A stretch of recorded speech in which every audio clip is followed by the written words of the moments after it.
seconds and counting.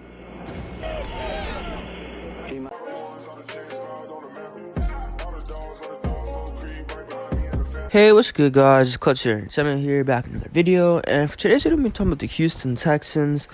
And training camp is quickly approaching. It actually starts this Wednesday.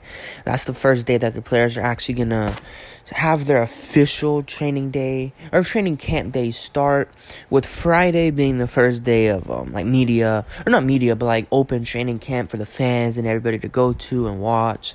So Wednesday's the actual first day of it starting, and then Friday's the actual first day of people able to go and watch the training camp. And I'm not sure if it's gonna be with pads right away on Friday. Usually they have like a couple days without pads just to just get used to the heat and run around. I'm not sure if they'll start with pads right away on Wednesday. We shall see. But this year's training camp is gonna have a lot of different news headlines and stuff to read, stuff to worry about. There's a lot of new players, of course. There's a lot of rookies, of course. There's a lot of talented position groups with a lot of undefined talent, per se. And I would say the wide receiver room is one of those. We have a lot of guys in the wide receiver room. A lot of guys that are very, very talented. But we just don't have a lot of guys that are proven or really have shown anything to be like, yeah, this guy's our clear-cut number one guy. I mean, Robert Woods, throughout his career, he's proven that he's been a pretty good receiver. He can be a reliable number two and a low-end number one at times, I guess, especially last year with Tennessee. But outside of Robert Woods, I mean, there's not any set defined roles. We got Nico Collins, Tank Dell, John Mechie, Xavier Hutchinson, and guys like that. And none of those guys have a true defined role. I think Nico Collins will end up being that wide receiver number two. The only way I don't see him being wide receiver number two is if Xavier Hutchinson just absolutely blows training camp out of the ballpark and has a good preseason. Then I could see Xavier Hutchinson potentially starting a wide receiver number two. I think it's pretty unlikely. I think Nico Collins will end up still starting at number two, or maybe even number one, with Robert Woods being the number two, because I'm not sure how comfortable Houston would be having an older receiver who's not coming off, but who's had some recent major injuries, and a guy who's kind of smaller than Robert Woods being their number one.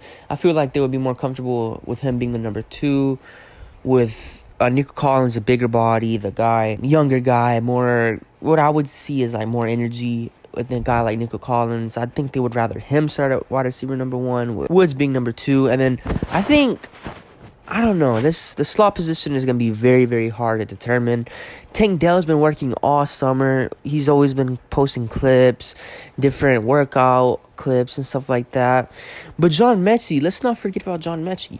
John Mechie was drafted in the second round, and he was highly touted as a wide receiver prospect, especially in the slot.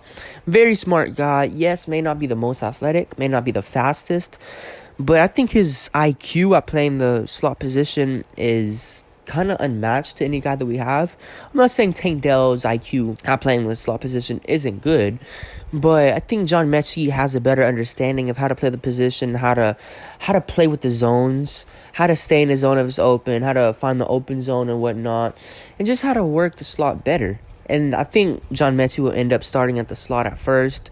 Wouldn't be surprised if Tank Dell takes over a good portion of the reps. I think Tank Dell will get a significant amount of playing time this season. I'm just not sure if he's going to start at least right away, especially in the slot position. And I think the wide receiver group is probably one of the most obvious rooms to really watch out for outside of quarterbacks. I mean, quarterbacks, I think we have a pretty good understanding who's going to start week one, who should start week one. I think the Texans know it's probably going to have to be C.J. Stroud. There's not going to be a lot of hype, regardless whether it's Davis Mills or in the unlikely scenario of Case Keenum starting week one. I just don't think the Texans would do that to their fans. I don't think Davis Mills will have a better preseason or training camp than C.J. Stroud. I think C.J. Stroud is just far more talented in terms of arm talent and just leadership role. I feel like C.J. Stroud is clearly the better player. And I think it's going to show very early on into preseason. I won't be surprised if the Texans name C.J. Stroud their official starter by the first preseason game. I think there's a clear talent differential between the two guys. CJ Stroud is just simply a better thrower of the football, and I don't think there's many people that would disagree. It's not hating on Mills. It's just CJ Stroud's better at throwing the ball. Nothing more to it. But the quarterback room, I don't think it's too much of a story to watch, because I feel like Texans will do what we all think is going to happen and start CJ Stroud week 1. So I'm not too worried about the quarterback position. Another positional group that I'm actually very, very excited for is the tight end room. And yes, Dalton Schultz is clearly going to be the number 1 or day 1 starter at tight end. But I think Brevin Jordan has an excellent chance, an excellent opportunity to go in there and shine behind Dalton Schultz. Dalton Schultz, who's not the best of blockers, but a pretty good receiving threat, and I guess can hold his own at times while run blocking.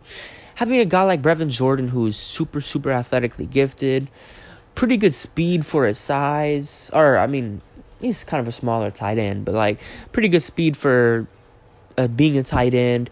I think he's like 6'3", I want to say. He's 6'3", ran like a 4.4 or 4.5, so that's pretty good for a tight end, even though he is a little bit undersized. But him coming in and playing behind Dalton Schultz, especially in 2 tight end sets. Let's put one tight end on each side of the line, one lining up next to Titus, one lining up next to Laramie, and putting both of them on a crossing route. Put both of them on crossing routes off of play action. I feel like Brevin Jordan will be able to eat. A lot of their attention is going to be on Dalton Schultz. I don't think a lot of teams are going to respect Brevin Jordan, at least out of the gate. So they're probably going to put their best safety or best linebacker on Dalton, depending on where that defense matches up against the offensive players at the time. So I think Brevin Jordan will probably get the weaker safety or the weaker linebacker. And Brevin Jordan, yes, he did have some problems with drops, but he did show flashes of being able to be a great receiving threat for us. And he had a couple of games where I remember him.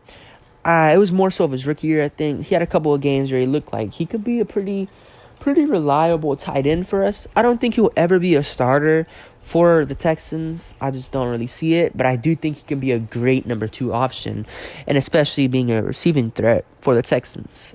Maybe even in the red zone. Maybe do some type of trickery, like how the Chiefs use Travis Kelce off of like screens, quick little dump-offs. Maybe use Brevin Jordan like that. Get his speed, get his ability to make players miss out in the open space on screens, stuff like that. But yeah, and then of course we got Tegan Quatoriano as a tight end number 3, and that's a guy who I think is going to be the wild card for us. He can do a little bit of everything. Yes, he's not the fastest, but he's a big guy. I want to say he's like 6'6" or 6'7" or something like that. So he's a bigger guy.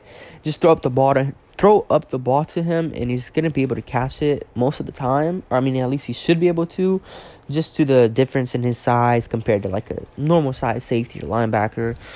And he's also not the best or not the worst of blockers. He can hold his own, and I think that's primarily going to be his job in this offense. He's going to be mainly a blocking tight end, and I think he's going to be a pretty solid one for us, especially being a tight end number 3 with Brevin and Dalton ahead of him. But yeah, I think the tight end position is also a positional group worth looking at. And I think the last one I'm going to cover in this video, I'm not going to cover really any defensive topics in this video. It's probably going to likely be when training camp actually starts. I'm going to go over the defense. But the last true battle that I want to talk about in this video is Kenyon Green. I'm not sure if it's going to be much of a battle. I'm not sure who's going to really battle him for that left guard spot. It's not like we have that many guys. Maybe Jarrett Patterson. I don't really see it. He's a little bit older than Kenyon Green. He's a little bit more, I want to say, I don't know the word to use, but he's a little bit older than Kenyon Green, and I think Kenyon Green just gets to start due to his age. And the new offensive line coach, I forgot his name, but I feel like I think I remember him being one of the more highly touted offensive line coaches. So if you can get Kenyon Green up to speed from his injury, just play more relaxed. When he first started last year, he looked pretty good, and then he just slowly got worse. He slowly regressed, the word is. And I think he can come into training camp, preseason, if he can just get his feet under him, get a little bit of confidence under him, have a good little couple of first days, first week, then I feel like he's gonna have a good season. Let's not forget, he was a pretty good left guard for us when he first started. And then we started going through that run where we played these amazing defensive tackles, Chris Jones, different guys like that. And of course, I mean, your rookie interior guard is going to play a little bit worse. But then injuries hit him, and then he just wasn't the same. But if Kenyon Green can at least become as good as he was at the beginning of his season, then I feel like he could have a good season, hopefully build on that. But yeah, I mean, there's a lot of different talking points this coming training camp. I just really covered the offense in this video. I'm going to be covering the defense when training camp actually does start. And we're going to actually have a part of our channel, be at training camp. So it's going to be a little bit different. We're going to be able to see more firsthand stuff. We're going to be able to see more of the stuff that's not really put in the media. We're going to be able to get some more cooler clips, post them on the videos, post them on Twitter. So it's going to be pretty fun. But yeah, it's been Clutch Senior Entertainment, and I hope you guys have a good day. Peace.